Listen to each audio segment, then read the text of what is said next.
Le drame du jeune garçon d'origine russo-tchétchène tombé d'un 4e étage à Amiens pour échapper à une rafle de la police a remis à la une la question des sans-papiers. À Montpellier, le tribunal administratif a ainsi cassé aujourd'hui un arrêté d'expulsion qui frappait un jeune lycéen marocain de 18 ans. Pour le réseau Éducation sans frontières, l'heure est à la vigilance. Philippe Simon, Sylvie Bonnet. Majoud n'était pas seul ce matin pour sa comparution au tribunal administratif. Et cela a certainement pesé dans l'issue favorable qu'a connu son dossier d'expulsion. Très soulagé parce que mon cousin c'est quelqu'un de très sérieux, très bosseur. Il avait de bons résultats à l'école et tout ça, donc il le mérite quoi. Voilà.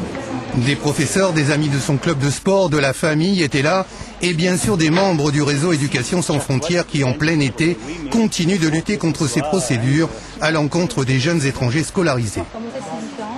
C'est une décision qu'on attendait un petit peu parce qu'il y a tellement d'arrestations en ce moment que les dossiers sont mal montés par la police, qu'il y a énormément de choses qui manquent.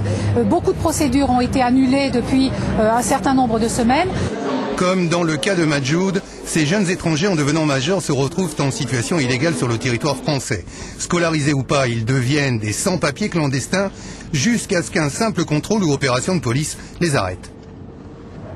Cet été, il y a eu pas mal de conjoints de Français qui ont été arrêtés à domicile et aussi depuis quelques jours, et ça a été le cas d'un autre jeune majeur qui était aussi en bac pro comme c'était le cas aujourd'hui, on a eu des bus qui se font arrêter au milieu de la rue par la police qui dispose de réquisition du procureur. Éducation sans frontières craint et dénonce cette volonté des préfectures de faire du chiffre juste pour respecter un quota national d'expulsion fixé à 25 000 cette année.